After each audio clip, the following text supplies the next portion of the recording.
Mag-vlog na lang ako kasi tapos na ako bowling, master. Tapos na tayo mag-practice kaya mag-vlog na lang muna ako.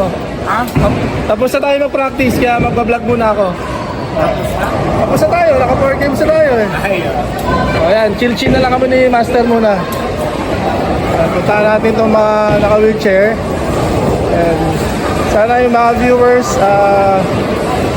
ma-inspire po kayo dito sa aming mga wheelchair bowlers. Meron din kaming partially blind. Ito si Kuya Ramel, upper and lower disability yan, ortho. Ito, isa pa tira. Ito, double na si Kuya Ramel.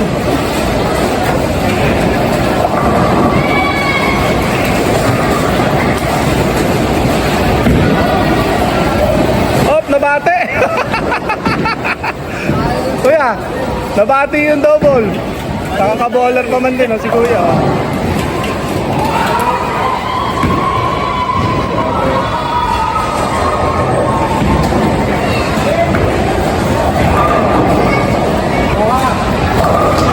Nice.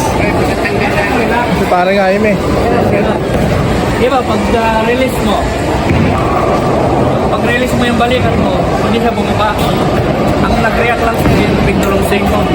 Kasi pag ito yung bumabante, ang exact target mo, magbabago yung kalat. Exacto yun, pag-release mo. Diba? Sinishare ko lang kasi sayang lang din naman yung kalaman ko kung hindi ko may share. Tama. Eh, bata mo to eh.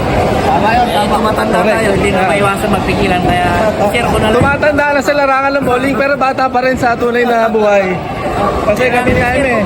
Kailan ka nagsimula mag-bowling? 2014? 2014. Pero 10 years na. 10 years pero nagkakamali pa rin. Nagkakamali pa rin. Ito sila Benji, Nagpapaturo ilang taon ka na nag-bowling? Ngayon, Wala pang isang 1 year po. 1 year pa lang. O, di ba? Ano lang, laban lang. Pakinig ka dyan kay Jaime. Ano yan? Gold medalist yan. Hindi naman pero tinuro ng coach, pasa ko na lang. Tama. Tapos yung Kahit parang ano na lang, yung kulang ko, sina-coach na lang yung magkalitan kasi mostly, puro basic lang naman yan. tama. Yung tamang Kasi kailangan mo na matutunan yung basic bago maging sabi ko, sana makinig sila. Kasi minsan, nahihiya ako pag hindi sila nakikinig. Nagkakaroon ng doubt. Isa yung isip nyo lang lagi yung mga sinasabi nila coach. Yan, nila Jaime. Total, ano naman, nakita ko, seguido sila. Sobra. Lagi silang nandito yan. Si Kuya Froilan, yung naka-block. Si Kuya Benji. Tsaka to si Rob, para driver. Rob! Ano na? Grabe to. Ilang buwan ka pa lang nagpo-bowling. 2 months pa lang, oh. Ito mga rising star namin to sa future. Ano lang. Focus lang, bro. Nasaan yung nga pala? Yung page mo sa YouTube, iyan natin ha. Para driver. Rob para driver ha. Sige, iyan natin. Good luck ha.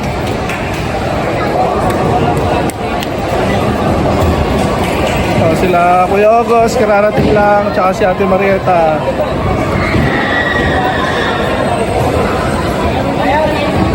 Dami nila dito.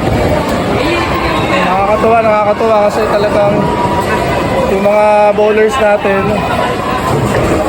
na baguhan ay sobrang sipag sa training.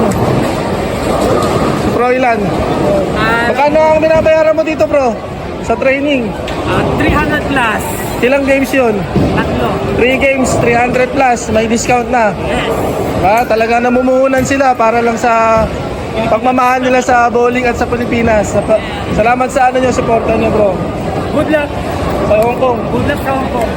Malay mo sa susunod, di ba? Siyempre, yung mga wheelchair bowler sa amin, nakulangan, di ba? So, kaya lang. Good luck. Pursige lang kayo bro ha. Thank you. Froilan.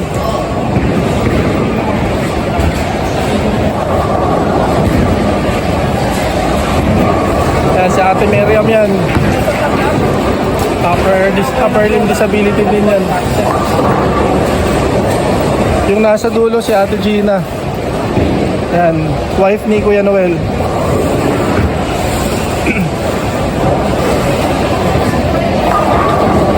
Parang Kiko talaga. Hindi natin pwedeng interviewin to. Parang Kiko. Walang kupas ah. Ha? Chamba-chamba lang ba? Talaga pang Hong Kong na yun, pre. Ano? Pare ah. Pang Hong Kong na. Ano na? Pero, Ha? depende yan sa panahon. Oo. Bilog ang bola nga eh, no?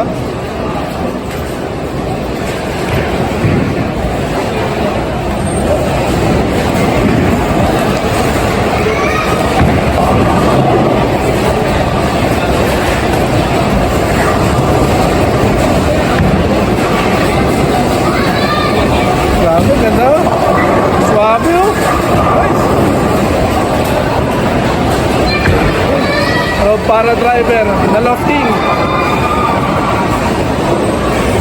Okay lang, adjust lang.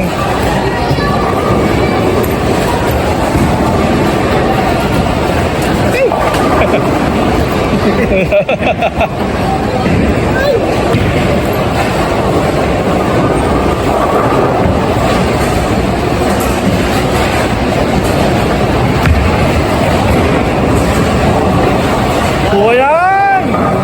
Grabe oh! Hindi na chamba yun, pre ah. Hindi na chamba yun. Na-practice na. Patrick. Patay, nakasama sa vlog yun. Patrick, tapos yung vlogger, Patrick din. Oo nga eh.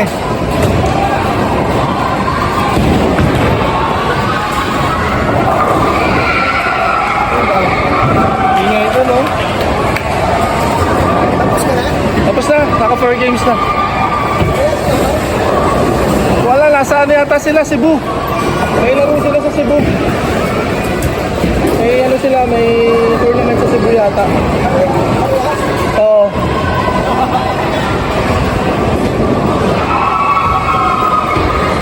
Ayan, tinuturuan ni parang Jaime ito si ano, Rob para driver. Hanggang dito, tatandaan mo sa absent ng activital. Dito, langpas ng sarap. Dito yung kulang mo. Kung saan naman bibito eh, pag-public.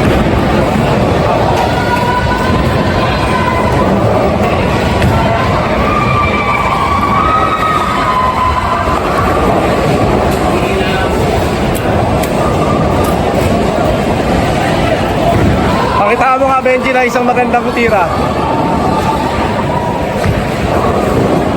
Para sa mga aspiring wheelchair bowlers din. Ayan.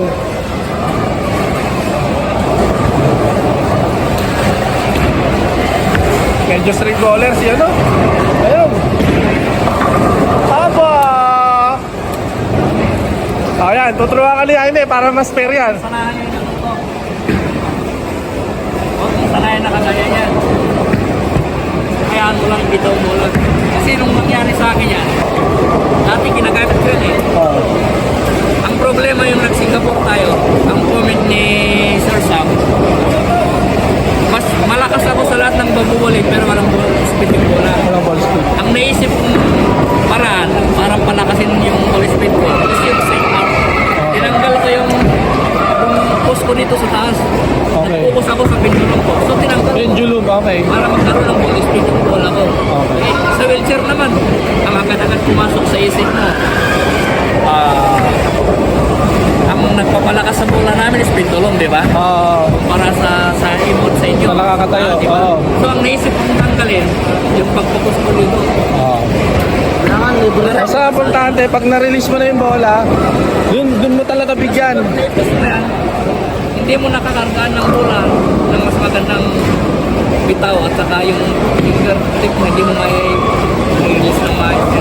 Yun yung lagi sinasabi nila, coach, yung finger lift, yan. Masanay. Sige, Ikumpara mo sa bitaw ko. spare mo para sa mga kaboler.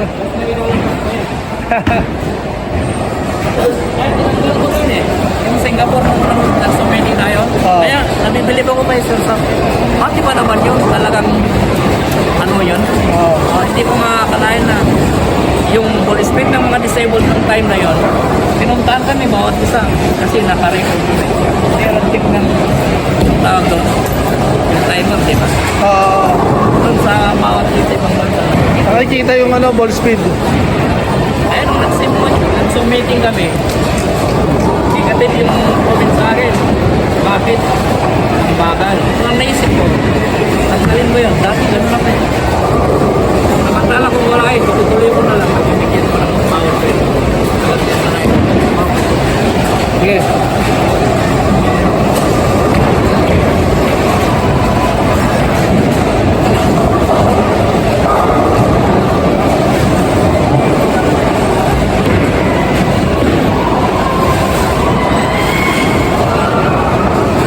Pagtukaan yan, ako makikita.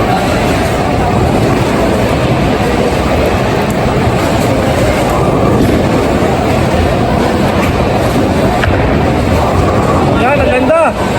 Pasok yan. Wow! Nice one, Benj. Nice one! Nice one. Thank you! Kaboners! Thank you, thank you. Tamaan mo yung target mo. Pagkalan na yung bola. Thank you, thank you. Okay. Oh, Rob, ikaw naman. Oh. Pang finale, si Rob para driver. Ano lang to eh, biglaang vlog. Kaya supportahan po natin si Rob para driver sa YouTube channel niya.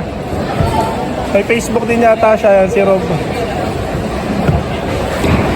Isa sa mga pinakabago namin bowler. Yan, maganda. Maganda, strike yan! Oy! Nice. Oh, isa pa. Ano mga bibigay mo tip kay Rob? Ang kategory nito, final siya eh. Oh. Kaya pagdating sa balance sa mga kasama niya, mas lamang sila. Kaya sabi ko sa kanya, baka ano siya eh, nadadala sa lakas ng kasama niya. Huwag niyang ikumpara yung lakas mo sa kanya kasi hindi mo kaya. Ano yung normal na kilos mo, dadagdagan na lang natin. Yes, yes. Dagdagan natin yung pendulum, huwag yung sakit. Ang bowling kasi hindi palakasan, kahit hindi malakas yung tira mo, basta maganda yung mo, basta maganda yung release mo. Oo.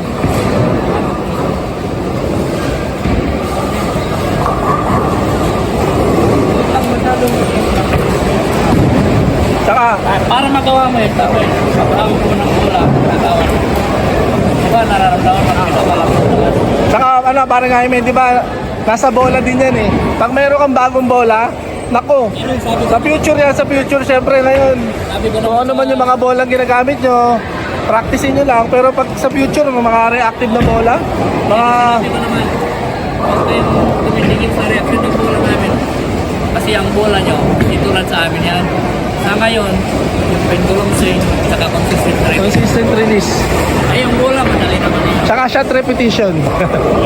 Okay, sige. Try mo yan bro, baka mas mo bro.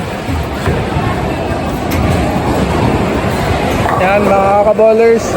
Thank you po for watching and sana po may natutunan po kayo. Ano lang po to, biglang lang. may episode lang.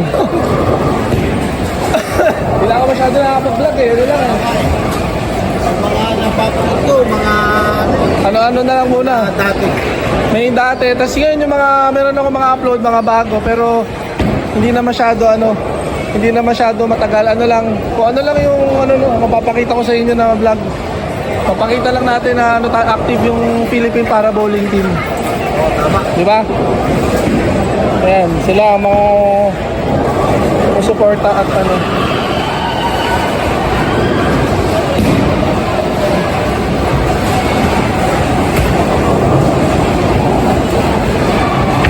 Oy, ang ganda nun. Sayang, Lumis. Okay po mga kaballers. Thank you for watching and God bless po sa lahat. Bye-bye. Thank you po.